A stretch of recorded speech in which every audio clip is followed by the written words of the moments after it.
Budgetnya mungkin saya termurah. Termurah. Saya di kabupaten itu ya murah sekali, cuma logistik baju, hadiah-hadiah itu enggak enak lah, istilahnya murah. Saya dengar nih kan kemarin kan abis setelah menang jadi anggota dewan nih Bang. Karena Abang sekarang mau, saya dengar mau maju di pilkada. Pilkada apa sih dan kenapa mau maju pilkada Bang? Bahkan saya sudah membangun komunikasi dengan partai-partai lain dan ada beberapa partai bukan kita yang melamar, kita ditawari. Dilamar gitu ya Bang ya? Wah, ini Bang Samsul nih serius nggak maju katanya? Ya serius lah kata saya kan. Yang namanya korupsi ini kan pasti merusak ya kan, karena apa? Mendapatkan, sebenarnya yang namanya korupsi ini kan mendapatkan melalui proses yang tidak benar. Sementara ini kan kebanyakan batu bara dibakar. Ya kan? Mungkin tahap per tahap itu batu bara itu kan kandungannya banyak itu, bahkan ada vitamin C. Buat kita yang junior nih, gimana caranya supaya menjadi sukses seperti Abang Dewan kita ini kan? Lebih ke hardworking kah, dedikasi kah, atau apa? Lebih internalnya?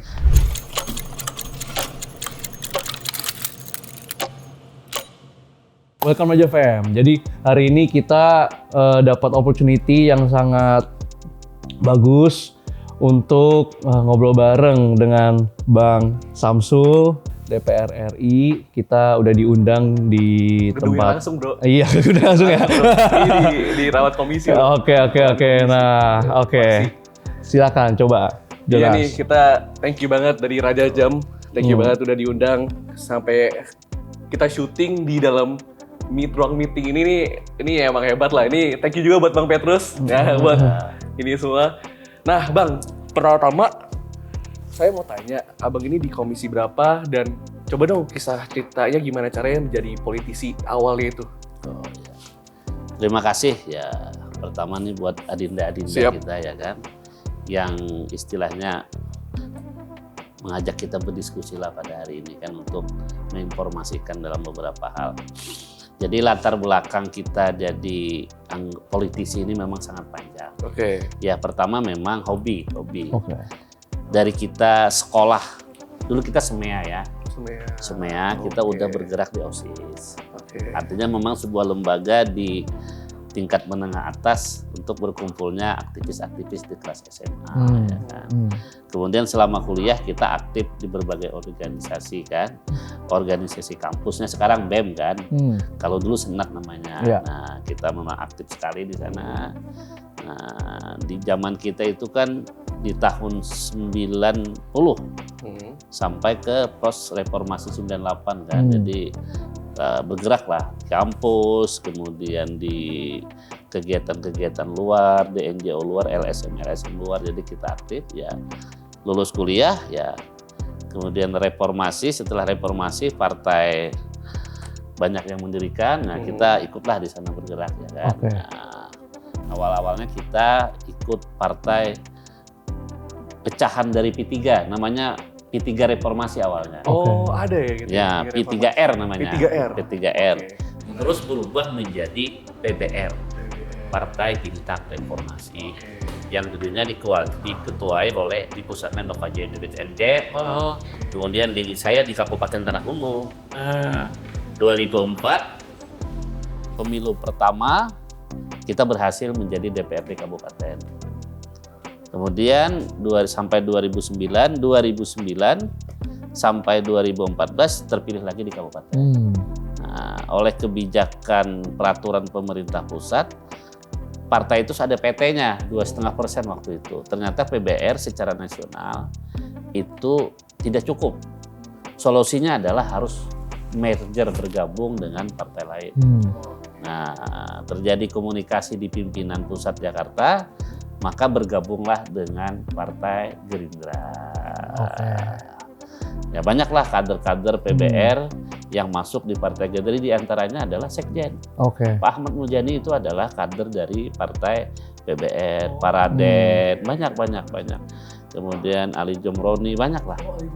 Ya Pak Raden, jadi banyak lah. Kira-kira ya banyak sekali, baik di tingkat nasional, berjenjang di tingkat provinsi dan di kabupaten. Dan kita di provinsi waktu itu ditunjuk menjadi One Hat Gerindra Kalsel.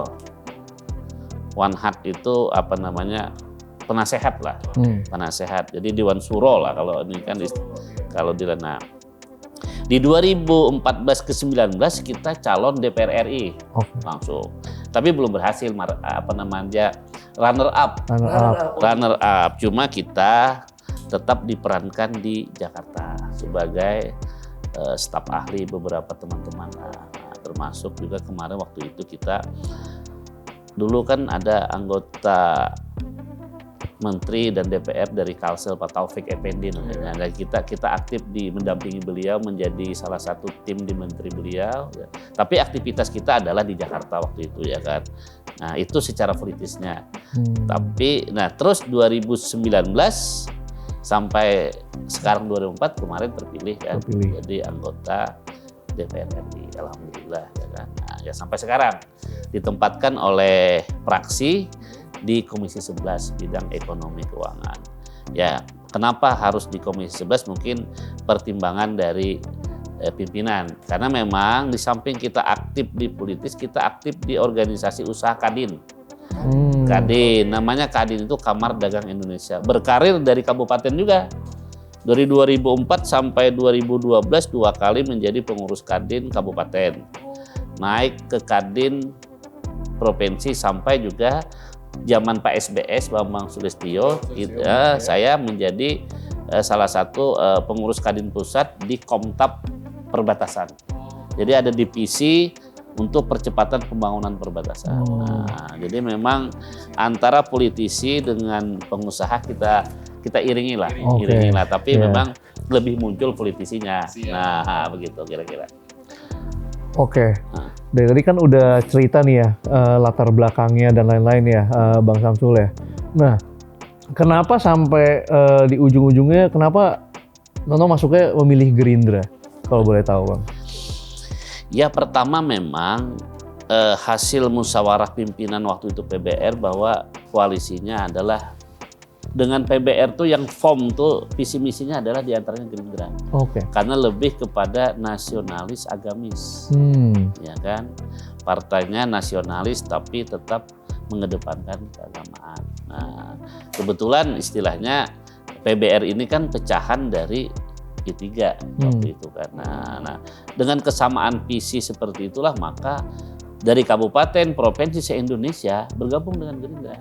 Dan enjoy di sana, cocok lah. Cocok, visi misinya cocok, apalagi di bawah kepemimpinan Bapak Prabowo jelas lah kan visinya kerakyatan, keagamaan, UKM. Jadi memang lebih mengedepankan permasalahan-permasalahan kerakyatan yang diangkat kan. Nah, sehingga di sanalah ya kan kita akhirnya berkembang terus gitu kan, apalagi juga Gerindra secara nasional berkembang lah menjadi partai yang baru paling tapi besar, sudah bisa menjadi partai 5 besar dan sekarang udah 3 besar kan. Nah itu. Iya. Tapi kayak gitu coba ceritain dong Bang, pas dulu Abang itu kan pas tahun inilah bisa dibilang belusukan-belusukannya itu kayak gimana? Karena pas belusukan kemarin pun saya juga ada cerita, saya pun ngikut sama Kasara kemarin, Raja Saraswati, kita juga belusukan 1 hari 8 titik, waduh sampai tumbang 2 kali Bang saya. Waduh itu sampai tumbangnya aduh ampun gitu. Iya betul. Kalau gimana kalau di Tanah Bumbu Bang? Coba. Ya kalau di Tanah Bumbu di Kalsel memang kita basis masa saya itu diantaranya sebenarnya adalah basis keagamaan, ibu-ibu dan milenial. Milenial ya kan. Karena memang saya dibesarkan dalam di pondok pesantren lah juga kan. Di samping kita kan berlatar belakang pendidikan pondok pesantren.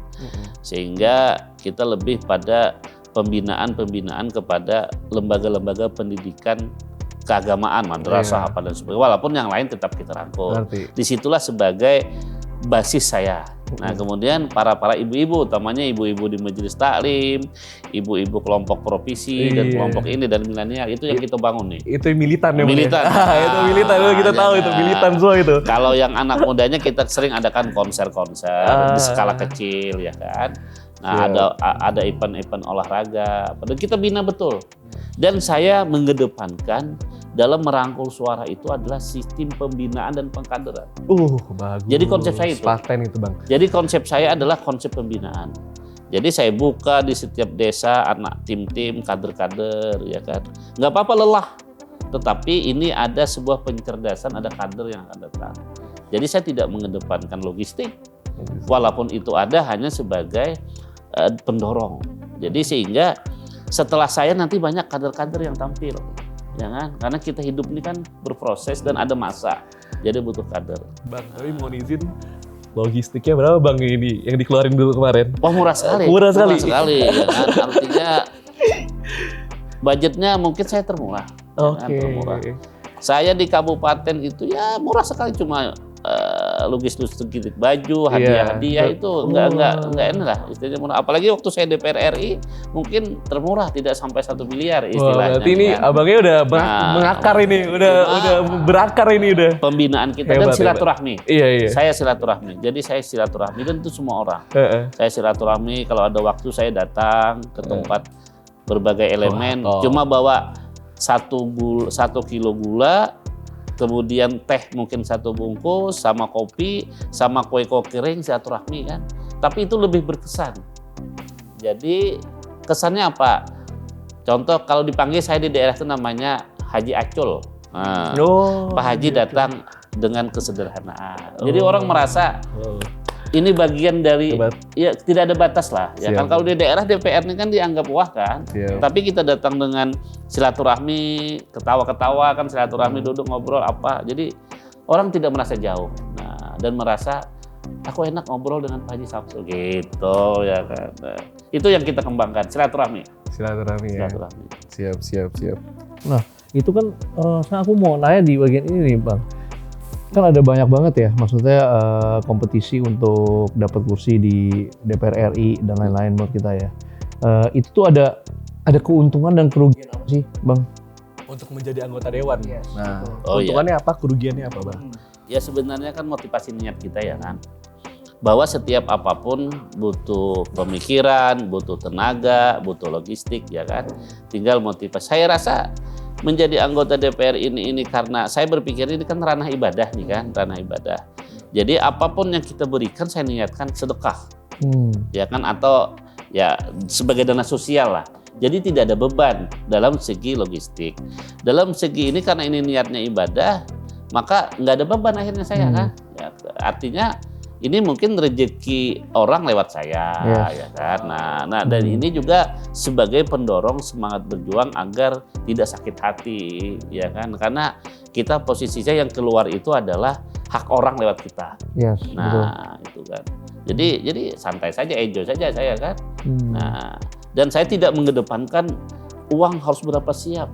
Pendekatan, silaturahmi, pembinaan, dan hubungan-hubungan kekerabatan. Bahkan kadang-kadang banyak teman-teman yang membantu. Misalnya begini, Samsul, karena kita telah membantu mereka dalam kepentingan mereka yang lain, maka mereka membantu mengamankan di suatu wilayah.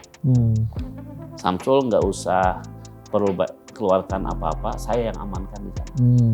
Kenapa? Karena pertemanan tadi. Pertemanan tadi ya. Nah, karena mereka merasa keberadaan kepentingan kita di tempat di legislatif adalah bagian dari mereka.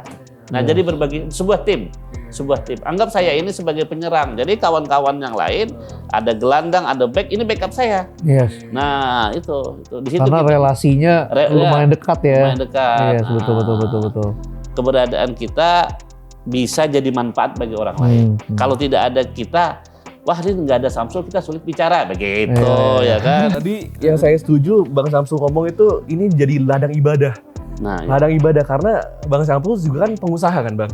Jadi ketika udah pengusaha, jadi Bang Samsul itu nggak cari duitnya itu di politik, dan politik itu sebagai ladang ibadah buat balik ke negara. Ya. Itu seperti itu ya Bang ya? Ya betul seperti itu. Saya memang sebagai politisi saya tidak pernah bermain APBD atau APBN. Saya lebih kepada usaha-usaha di luar itu.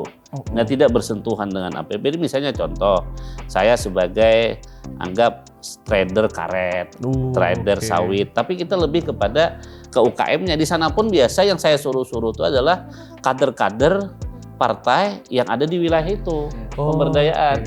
Nah, pemberdayaan seperti itu kan. Nah, sehingga artinya ini memang murni sebagai usaha, artinya kan tidak. Saya bisa saja menggunakan jabatan saya, mungkin waktu di daerah atau menggunakan minta dong dana-dana APBD, tidak saya lakukan itu kan. Nah, kita fokus ke dunia usaha murni. Pertanyaan untuk masalah politik nih, Bang Samsu. Stigma orang lumayan banyak kan, mungkin salah satu permasalahannya kan yang sekarang banyak kan tentang korupsi ya. Nah, itu menurut pandangan Bang Samsu gimana, Bang? Ya memang korupsi ini kan bukan hanya di Indonesia ya, di mana-mana ada korupsi kan. Bahkan selama ada dunia itu pasti ada korupsi. Tinggal mungkin standarisasinya kan, karena ini menyangkut kepentingan dan hajat ya kan. Nah, tapi tinggal sistem lah, tinggal sistem yang kita gunakan. Mungkin ini kan sekarang sistem sudah lumayan bagus, perketatan pengangkatan ya. Pengangkatan sekarang misalnya di proyek pemerintah ini kan indikatornya kan jelas nih. Ada pengawasnya, ada perencanaannya, ada pengawas interimnya, ya kan. Kemudian sampai berakhir kepada lembaga OPK, ya kan. Ya sebenarnya ya mudah aja, sistem itu dijalankan aman kan, ya kan, aman Pak ya kan. Nah, sehingga dengan berusaha kita para pejabat jangan menggunakan ranah-ranah yang sifatnya APBD, APBN, tapi di ranah usaha murni. Itu aman kita jadinya kan. Ya, kalau memang ada rezeki yang melalui fasilitas-fasilitas yang sudah diatur oleh undang-undang, kita nggak masalah. Karena kita sebagai pejabat itu kan ada aturan nih, baik melalui undang-undang ataupun melalui PP ataupun Kepmen. Misalnya dari segi pertama kesejahteraan anggota DPR itu sudah ada aturannya dan jelas baku kan. Nah, untuk kita menambah, kita yang banyak aja lah usaha-usaha yang luar biasa lah di Indonesia yang tidak berhubungan dengan APBN ataupun APBD daerah. Nah, saya dengar nih kan kemarin kan abis setelah menang jadi anggota dewan nih Bang, kan Abang sekarang mau, saya dengar mau maju di pilkada apa sih dan kenapa mau maju pilkada Bang? Ya terima kasih, memang dari awal tadi saya sampaikan bahwa Tanah Bumbu ini dulu pemekaran dari Kabupaten Kota Baru. Nah, kebetulan secara emosional kita adalah salah satu tim pemekaran. Jabatan saya waktu itu sekretarisnya, sekretaris umumnya. Jadi yang mengelola administrasi, kemudian yang mengkoordinir, memanajemen pergerakan, ya. Sehingga kita perjuangkan itu selama 3 tahun tuh, dari tahun 98 sampai tahun 2003 baru pemekaran. Nah, saya merangkum visi misi semangat dari para tokoh, para masyarakat, apa sih ingin pemekaran itu ya? Percepatan pembangunan.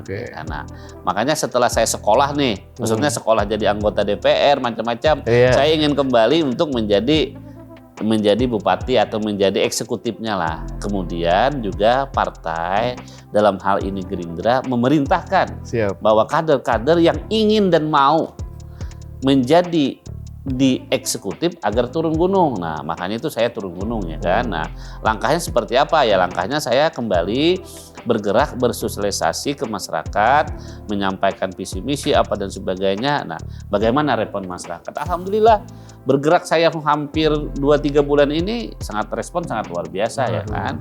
Bahkan saya sudah membangun komunikasi dengan partai-partai lain dan ada beberapa partai bukan kita yang melamar, kita ditawarin. Dilamar gitu ya Bang ya? Wah, ini Bang Samsul nih serius nggak maju katanya. Ya serius lah kata saya kan.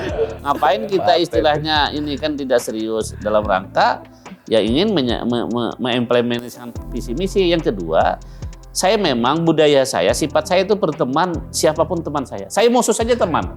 Jadi orang bingung dengan saya, kok kamu sering disekati orang, kamu tetap berteman.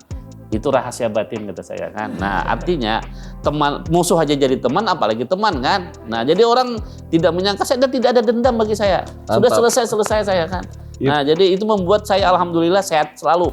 Ya kan, stabil, gula stabil, apa stabil, karena semua saya ikhlaskan. Nah, jadi kemudian kembali saya mau maju ini, pertama karena ada amanah partai, yang kedua karena ingin mengimplementasikan visi misi pembentukan Tanah Bumbu dan visi misi dari Gerindra dan dalam rangka juga melaksanakan nanti program-program Bapak Prabowo sebagai presiden di tingkat kabupaten kan, di tingkat teknis. Nah, sehingga Kalau eksekutifnya sama-sama kan enak nih kan. Siap. Presiden sebagai eksekutif pimpinan, gubernurnya orang Gerindra, kabupatennya orang Gerindra sebagai pemimpin, sehingga pelaksanaan program pembangunan yang dilaksanakan oleh para menteri-menteri itu bisa enak diskusinya. Ya, itulah yang saya inginkan, ya kan. Waduh, Bang Syamsul berarti ini ikutin persis Pak Prabowo. Satu musuh kebanyakan, 1000 teman kedikitan. Iya, betul paten itu ya. Betul paten, ya kan. Oke, Bang Samsul. Balik lagi nih ke masalah yang sebelumnya nih, yang korupsi nih. Stigma korupsi kan memang sedikit lumayan jelek lah ya di masyarakat karena mungkin merugikan masyarakat. Cuman menurut saya di lain sisi itu ada hal positifnya nggak korupsi itu? Misalkan menaikkan ekonomi dari bangsa Indonesia, jadi pemutaran duitnya semakin besar dan lain-lain. Yang namanya korupsi ini kan pasti merusak, ya kan, karena apa? Mendapatkan, sebenarnya yang namanya korupsi ini kan mendapatkan melalui proses yang tidak benar. Yes. Nah, artinya mendapatkan uang lah, melalui disitulah akhirnya yang dilarang, sehingga lembaga banyak yang dibentuk untuk mengantisipasi itu, ya kan. Otomatis itu pasti akan merugikan dari masyarakat, ya kan, baik masyarakat ataupun negara. Nah, mungkin pemikiran kita solusinya seperti apa, ya kan. Nah, mungkin ya tadi pembatasan kewenangan, kemudian peningkatan kesejahteraan, ya kan. Nah, sehingga akan mengurangi dampak dari korupsi itu sendiri, ya kan. Nah, kemudian ya saya yakin dan percayalah nanti di bawah kepemimpinan Bapak Prabowo kan, di mana penekanannya adalah langkah akhir kita adalah Indonesia emas, generasi emas. Artinya apa? Bahasanya itu adalah bangsa kita nanti menjadi bangsa yang terbaik, baik pergaulannya di tingkat Indonesia ataupun dunia emas. Begitu juga generasi emas. Artinya kita akan membentuk generasi yang memang emas, ya kan, yang baik-baik lah istilahnya kan. Nah, tentu dilaksanakan melalui visi misi, diantaranya kan melalui makan gratis, nanti program-program yang sifatnya mendukung terhadap bagaimana manusia Indonesia, bangsa Indonesia ini menjadi dalam permainan kancah dunia ini, jelas lah kita tidak di semata mata, mungkin mengarah kepada negara maju, dan ini bisa dipercepat. Saya kemarin, ya mohon maaf, ada kunjungan kerja spesifik ke berbagai negara Eropa. Ternyata orang-orang Indonesia banyak di sana sekolah dan pintar-pintar. Secara IQ, orang Indonesia tidak kalah dengan orang-orang Eropa. Karena apa? Karena rata-rata yang sekolah di sana 10 besar. Berarti kan kemampuan otak dan kemampuannya kan tinggi. Artinya, intinya Indonesia tidak dipandang sebelah mata kemampuan otak dan semangatnya. Itu di Eropa. Dan ini saya berhadapan langsung dengan kawan-kawan PPI, Persatuan Pelajar Indonesia. Nah, walaupun sebenarnya di Eropa itu kan sudah gratis sampai ke tingkat S3 misalnya. Cekoslovakia, Austria, beberapa negara di Eropa sudah gratis bagi warganya sampai S3. Nah, mudah kan kita mengarah ke sana nantinya kan. Nah, supaya generasi emas Indonesia emas akan jalan. Kemudian nantinya perbaikan semua sistem, semua sumber daya alam tergarap dengan baik, sempurna apa sebagainya, sehingga kita makmur lah. Nah, kalau sudah stabil semua kan enak lah, ya kan. Tapi minimal prosesnya, tahapannya jelas. Dan saya yakin percaya ke sana arahnya nanti. Siap. Nah, karena saya sangat optimis. Apalagi semua eksekutif legislatifnya Gerindra yang pimpin. Nah, mudah-mudahan saya terpilih jadi bupati, saya akan buktikan, saya akan garansikan. Nah, adalah di otak saya sudah bagaimana caranya, ya kan. Nah, itu bagaimana supaya membuktikan ke depan Tanah Bumbu ini salah satu pilot project. Nah, siap. Itu. Kalau kata Pak Prabowo, kalau nggak sekarang kapan lagi? Ya. Kalau kita siapa lagi? Siapa lagi? Masuk lagi kan? Masuk lagi. Dan bangsa kita ini bangsa unggul karena dimanapun kita berada, di Eropa, di Asia, di Cina, di Jazirah Arab, selalu pintar-pintar. Contoh, mohon maaf ya, kalau dulu sekolah di Mekah itu ada beberapa orang dari Indonesia. Kalau di Banjarmasin namanya Syekh Muhammad Al-Sad Al-Banjari. Kalau di Banten Ahmad Bantani. Kalau di Palembang Ahmad Palembangi. Kalau di Makassar itu menjadi orang Jawi, namanya orang Jawi. dan sudah tingkatan kemampuan dalam hal Islamnya sangat tinggi, mengalahi wilayah-wilayah lain.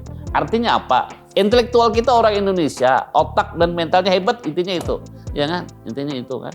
Yes, betul. Jadi kita nggak boleh sampai kalah nih. Dan sampai kalah, Jangan sampai semangat kalah. kita ya kan. Bukan gitu doang, tahun depan kita bukan Pak Dewan lagi, ini Pak Bupati udah. Ini bagian dari rekan-rekan nanti untuk sebagai tim membangun saya. Siap, ya kan? siap kita. Siap. Oke, dari tadi kita udah ngomongin tentang politik nih, Bang. Sekarang kita mau ngomong tentang usaha. Abang ada usaha kah dan usaha apa, Bang? Iya. Kalau boleh tahu. Jadi memang artinya kita usaha, tapi kan yang namanya DPR tidak boleh berusaha secara langsung. Siap. Cuma saya ada di beberapa perusahaan sebagai pemegang saham, Oke. tapi tidak dalam struktur perusahaan. Oke. Nah, jujur saya akan menempatkan orang-orang teman sahabat saya, tapi tidak berhubungan dengan APBD APBN. Nah, Hebat. misalnya saya ada angkutan sawit, angkutan batu bara. Nah, tapi saya sebagai pemilik, tapi yang bekerja adalah sahabat karib saya yang saya percaya, bukan keluarga. Tapi sahabat-sahabat yang saya menurut keyakinan dan batin saya ini orangnya amanah, ya kan. Nah, bahkan sangat sedikit orang yang dekat dalam arti kerabat saya langsung saudara. Ya pertama anak-anak masih kecil lah ya kan, karena mereka kelihatannya lebih kepada profesionalisme, jadi mau jadi dosen, mau jadi apa. Nah, jadi saya mempercayakan kepada teman-teman yang hubungan emosional sudah lama dengan saya. Nah, itu. Jadi pertama kita angkutan sawit, angkutan batu bara, dan juga kita trading namanya ya kan, jual batu bara di sini. Ya adalah artinya untuk makan minum cukuplah dikit-dikit ya kan. Nah, kemudian kita niat kita hasil ini bukan hanya milik kita, milik orang lain. Jadi kita sedekahkan, kita membantu. Itu benar. Nah, kita membantu kepada pendidikan. Maksudnya ini pendidikan agama atau orang sering sedekah lah. Iya. Misalnya contoh nih, saya pesan dengan keluarga nih 1 Muharram nih banyak sedekah, ya kan? Kita sering sedekah ya. Tapi alhamdulillah rezekinya ada terus, jabatannya ada terus gitu kan, iya kan? Nggak apa-apa ya kan. Kadang-kadang kita uang habis, tahu kita kasih, tahu-tahu ada lagi kan. Jadi ada yang mengatur. Jadi intinya yang banyak bersedekah tidak akan miskin. Nah, catat itu guys, catat guys. Dan itu bukan hanya ke tempat ibadah, maksudnya ke tempat apapun sedekah ini, fakir miskin, tempat-tempat ibadah agama-agama itu kan namanya kalau untuk orang banyak nih kan. Nah, ya kan dalam sisi apapun ya kan. Oke. Tadi kan ada usaha di bidang angkutan batu bara gitu nih Pak, Bang Samsul. Nah, kalau batu bara nih prospeknya sekarang gimana Bang Samsul? Soalnya kan sekarang dunia kan lagi menggembor-gemborkan mobil listrik dan lain-lain. Apakah itu akan mengefek pada batu bara atau sebenarnya kita masih membutuhkan batu bara nih di sini? Ya, memang artinya di dunia ini kan masih memerlukan banyak batu bara, tetapi kan tahap per tahap mungkin akan ada hilirisasi. Nah, hilirisasi ya kan. Sementara ini kan kebanyakan batu bara dibakar. Ya kan? Mungkin tahap per tahap itu batu bara itu kan kandungannya banyak itu. Bahkan ada vitamin C.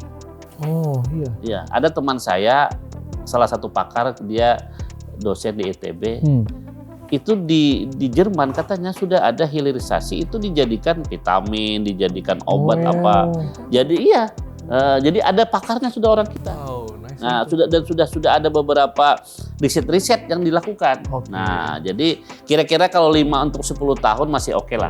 Tapi lambat laun memang nanti perhatian dunia, perhatian kita karena bumi ini milik bersama, pasti menjaga.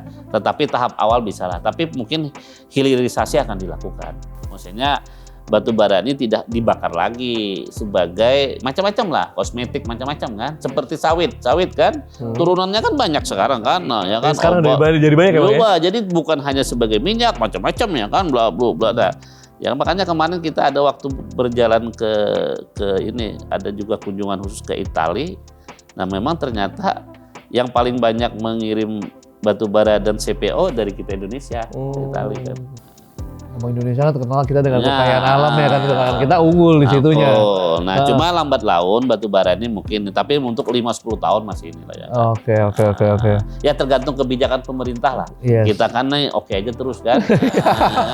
Nah, pelan-pelan ya kan. Nah, tapi kalau untuk di Kalimantan memang ini salah satu sumber untuk dipisah negara dan sumber untuk PAD daerah ya kan. Tapi lambat laun nanti kita proses akan tergantung pemerintah bagaimana kebijakannya dan kita mengiringi aja semua kan. Yang jelas semangat kita adalah berpolitik ibadah, berusaha ibadah ya kan. Nah, sama-sama supaya ya kita ini kan kita hidup di dunia ini kan paling kuat kita 100 tahun 100 tahun, ya. Pasti berakhir kan. Nah, artinya kita gunakanlah umur semaksimal mungkin untuk kebaikan orang banyak, itu aja sih kan. Iya, tapi kan wah ini hebat sih. Bang Syamsul udah ada politik, usaha, ada pasti personal life juga, keluarga. Ini gimana cara ngimbangin ya Bang? Soalnya kita aja yang pengusaha, ini nanti saya juga mau lanjutin ke S2 pun itu udah ampun-ampun otak Bang. Ini kok jadi curhat gitu kan. Ini gak ampun. Gimana caranya ngimbangin ini 3 nih kan? Gimana caranya kasih tahu ke junior-junior kayak kita? Iya.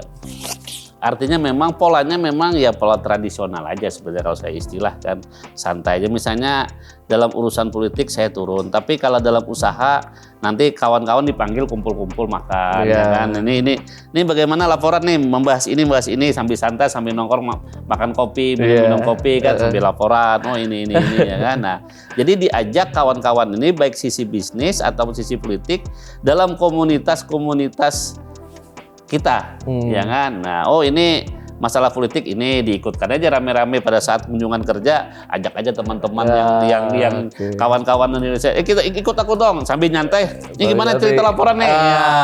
Masuk gitu. Walaupun di handphone kan main tetap grup-grup kan. Nah, jadi waktu itu berbarengan semua kadang-kadang. Nah, atau diundang makan siang. Makan siang ya, saya makan siang itu paling makan itu paling senang banyak orang. Rame-rame. Jadi ketawa-ketawa kan sambil di situ kan kita momen bicara juga nih. Bicara laporan politik, laporan sosial, laporan dunia usaha atau menjamu teman-teman di situ. Jadi kumpulnya di situ biasa. Oke. Nah, selain bisnis, politik, Abang ada berkecimpung di dunia investasi nggak? Kayak mungkin ada invest kemana, mungkin diputar duitnya atau gimana gitu. Oh iya. Ya investasi kepada investasi sosial aja lah. Jadi memang saya juga kalau mungkin hitung tabungan nggak ada juga, tapi lebih banyak senangnya nih kan. Paling membantu majelis taklim nanti karena rencana nih saya mau lagi mendirikan, saya punya tanah kurang lebih 10 hektar. Mau saya hibahkan kepada salah satu kiai untuk mendirikan pondok pesantren. Wow, gila, hebat. Sehingga saya bilang kepada kiai, urusan bangunan fisiknya saya, urusan yang softwarenya yang bagaimana itu dari ini kan, hibahkan aja. Karena saya berkeyakinan, itu saya yakin betul. Apa yang saya berikan itu pengikat yang akan datang banyak. Ini masalah keyakinan ya. Sedekah yang saya berikan itu akan kadang-kadang masalah kita bisa jadi selesai, ya kan? Rezeki banyak. Jadi itu kalau bahasa agamanya wasilah. Artinya ini dengan sedekah ini nanti kita yang agak yang hitam-hitam dikit jadi bersih. Artinya ini pendorong lah ya kan. Nah, ini masalah keyakinan ya kan. Tapi biasanya kalau di sini Bang, investasi apa yang bagus Bang? Kalau kita kan investasi pasti jam kan. Karena kita owner jualan jam. Nah, kalau itu investasi. Mungkin kalau pengalaman saya pribadi investasi yang paling bagus nih kalau saya senang beli tanah. Oh, tanah. Properti. Jadi nanti kan kadang-kadang kan kita kader banyak nih di desa-desa ranting. Dia, Pak Haji beliin tanah 1-2 hektar ya kan, berapa? Ini mau beli atau apa? Kita beli ya kan. Tahu-tahu saya tanamin sawit ya, kita ongkosin. Jadi itu aja, tahu-tahu yang pertama awalnya cuma beli 1 hektar 20 juta, tahu-tahu nanti bisa mahal. Iya. Artinya nggak terasa nih kan. Nah, ya kan yang kadang-kadang di bawahnya bisa ada batu bara. Jadi saya senang ke investasi itu lebih kepada beli tanah, properti, karena percepatannya lebih cepat dari ini kan. Yang penting legal dulu. Pertama legal dulu, aman dulu kan dari segi legalitasnya itu dulu kan. Jadi masalah. nyantai-nyantai aja kan nanti kan. Nah, Kita emang investasi di jam itu kenapa? Karena kalau dari kita networking, menurut kita itu networking butuh penampilan, Bang. Menurut Abang gimana? Setuju nggak? ya setuju juga seperti itu kan butuh platform lah ya kan. Iya, Nah, platform. butuh platform ya kan. Memang kadang-kadang orang itu ada yang mengedepankan penampilan, tapi kalau sudah dia punya dalam segala hal tidak perlu penampilan, bukti sudah kan. Nah, ya. Contohnya abang kita ini, Bro. Abang Jadi kita ini nggak perlu. ada tingkatannya. Udah pakai pin aja cukup. Kalau kita udah pakai jam tangan gitu kan. Artinya Itu perlu jam tangan. artinya strategi masing-masing. Iya. Strategi masing-masing. Kadang-kadang kita ini kan ini cocoknya kerja ikan, ini cocoknya kerja dagang. Iya, Ya kan iya, ada iya. spesifikasi masing-masing ya kan. Iya. Nah, jadi begitulah artinya tergantung talentanya lah. Ya kan? Tapi abang sendiri apakah suka jam tangan? Ya suka lah ya kan. Suka ya? Nah, dan saya pakai jam tangan tuh jadi budaya tangan kanan. Oh Karena- iya tangan kanan ya. Ternyata di browsing orang besar di dunia itu rata-rata jam tangannya di Di tangan kanan. kanan. Oh. Pak Soekarno, Pak siapa ini kan, Pak dari India atau Pak Indra Gandhi.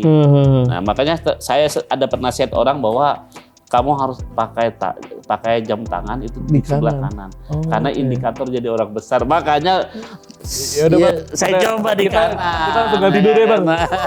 Sekarang Aduh. supaya jadi besar, Bro. Ya, jadi besar. Kalau kecil-kecil mulu, Bro. Gebrakan baru berarti ya. Gebrakan baru. Psikologisnya ya. Kita harus buat jam tangan pakai di kanan sekarang. Mungkin supaya jangan saya salah di browsing. Oh iya. Siapa saja tokoh di dunia yang pakai jam tangan kanan. Iya. Nah, timbul tuh kan. Nah, Harus beda ya. harus Oke. Oke. Next ya Bang Samsul. Ini kan mungkin yang nonton banyak yang pembisnis, yang ingin tahu experience gitu ya. Ada kata-kata nggak mungkin untuk pembisnis yang mungkin ada consideration buat masuk ke politik? Mungkin bukan tambahan lagi, Bang. Lebih ke bukan kiat-kiatnya doang. Mungkin lebih ke success story-nya Bang Samsul. Oh ya. Success story-nya gimana, apa, dan lain-lain. Apalagi pebisnis yang masuk politik ataupun yang pebisnis juga. Maksudnya gitu sih, Bang. Jadi saya berpikir bahwa sekarang pebisnis itu harus masuk politik, ya kan? Ya asal jangan sampai otak bisnisnya menguasai politik untuk kepentingan bisnis, ya kan? Gitu benar, top. Artinya ini adalah ranah pengabdian kita kepada daerah, bangsa dan negara, ya kan? Dan harus seperti itu. Pengusaha-pengusaha jangan berjauhan dengan politik. Dia satu-satu kesatuan, ya kan? Antara itu satu kesatuan ya kan, antara air dengan teh dengan kuningnya ini kan, karena saling memerlukan, saling membutuhkan, ya kan, dan pengusaha jangan menjauhi politik, ya kan. Nah dengan berdekat dengan politik, di mana kebijakan dalam hal apapun kan adanya di penguasa, di pemerintah, ya kan, masalah apapun ya kan melalui kebijakan. Jadi dengan satu kesatuan ini kita akan menguntungkan bangsa dan negara misalnya kan. Nah pengusaha UKM misalnya kan, kita akan dorong melalui kebijakan misalnya di perbankan, kan kebijakan nih kan itu adanya di politik ya kan. Nah, di politik. Nah, juga politiknya sebagai pengusaha tapi motivasinya adalah tidak sebagai istilahnya ingin menguasai saja, tapi ini sebagai sebuah ranah bagaimana kita membangun dari kecil daerah sampai ke negara, ya artinya bakti kita lah kepada bangsa dan negara Indonesia ini kan. Itu aja saya rasakan. Nah dengan visi seperti itu, insya Allah target kita kan secara bertahap Indonesia emas ya akan jalan. Siap. Mungkin Abang dari tadi ngomongnya kiat-kiat sukses dari eksternalnya, Bang. Kalau saya mau tahunya tentang yang internalnya, Bang. Yang kayak buat ke kita-kita nih, pertanyaan terakhir dari kita. Buat kita-kita yang junior-junior nih, gimana caranya supaya menjadi sukses seperti Abang Dewan kita ini kan? Lebih ke hardworking kah, dedikasi kah, atau apa? Lebih internalnya. Nah, ini lebih kepada pengalaman pribadi dan apa yang saya lakukan. Pertama, saya itu senang silaturahmi ya, berteman.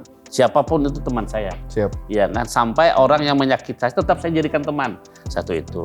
Yang kedua, ya saya tadi kan kalau ada yang hajat yang saya inginkan, saya harus banyak bersedekah, berbuat baik. Dan mudah-mudahan skenario dari Allah itu akan menuntun. Dari Tuhan Yang Maha Esa. Skenario ya kan. Yang kedua, saya orangnya tidak mudah putus asa. Sampai saya tidak bisa, saya tidak putus. Jadi saya memang dari awal tuh ulet orangnya. Jadi saya bila saya inginkan, saya harus berusaha semaksimal mungkin. Ikhtiar, doa, berpikir, walaupun kadang-kadang orang-orang samping jangan, tapi manakala keyakinan saya kejar, saya kejar. Jadi saya orangnya tidak mudah patah semangat saya. Walaupun saya dicibir orang, diolok-olok orang, acuh aja saya. Yang tahu kita kan. Iya, betul. Dan orang tidak boleh juga terlalu tahu dengan kita ya kan. Nah, jadi manakala keyakinan kita ada, sudah yakin jalan aja kan. Nah, di samping tadi menggunakan tadi ranah-ranah doa. Doa itu ya macam-macam, banyak bersedekah, berbuat baik dan sebagainya. Lalu skenario ini kan dari Tuhan nih. Ya kan? Yang bisa membuat takdir berubah itu doa. Nah, ya kan. Nah, jadi itulah yang kita laksanakan ya kan. Oke. Ini pertanyaan terakhir yang biasanya di semua sesi ini kita tanyakan biasanya, Bang Samsul. Di dunia ini kan menurut kita soalnya paling penting itu selain kayak material itu waktu ya. Karena menurut kita waktu itu adalah kayak entity yang memang nggak bisa tergantikan. Semua orang mempunyai waktu yang sama, 24 jam. Nah, sekarang kita mau nanya nih ke Bang Samsul, seberapa berharga waktu Abang? Nah, lebih ke kalau di measure Seberapa berharga waktu Abang? Pertama waktu ini kan tidak mungkin bisa diulang, sangat berharga sekali ya kan. Artinya digunakan waktu sebaik mungkin ya kan. Wal asri dalam bahasa Arabnya kan, demi masa kan. Makanya artinya pertama saya akan berusaha mengenai janji-janji waktu saya akan tepat laksanakan ya kan. Ini. Dan saya senang dengan apa adanya. Ya, tidak. Nah, jadi tidak ngambang kan. Jadi bisa, tidak. Nah, masalah waktu ya digunakan semaksimal mungkin kan ada ranahnya.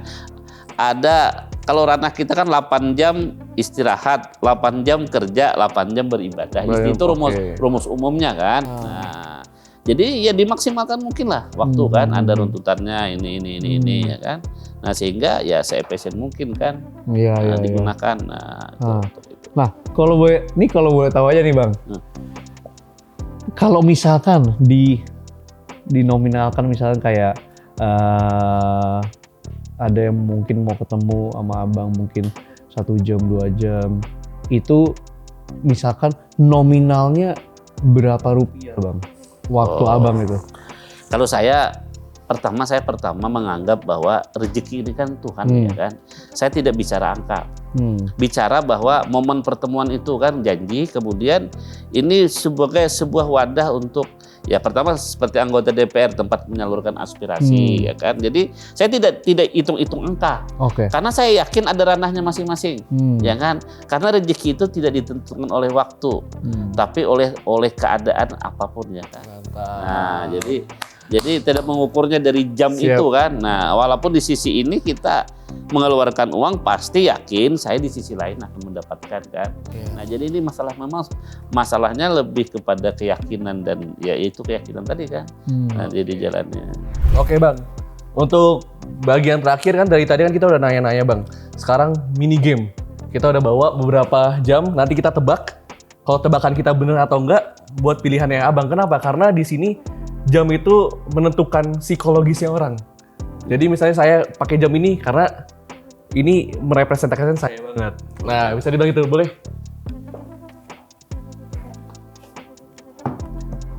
Nah, di sini kita udah membawakan memang beberapa pilihan ya. Ada apa aja coba? Nah, kita pertama ada AP Diver biru nih.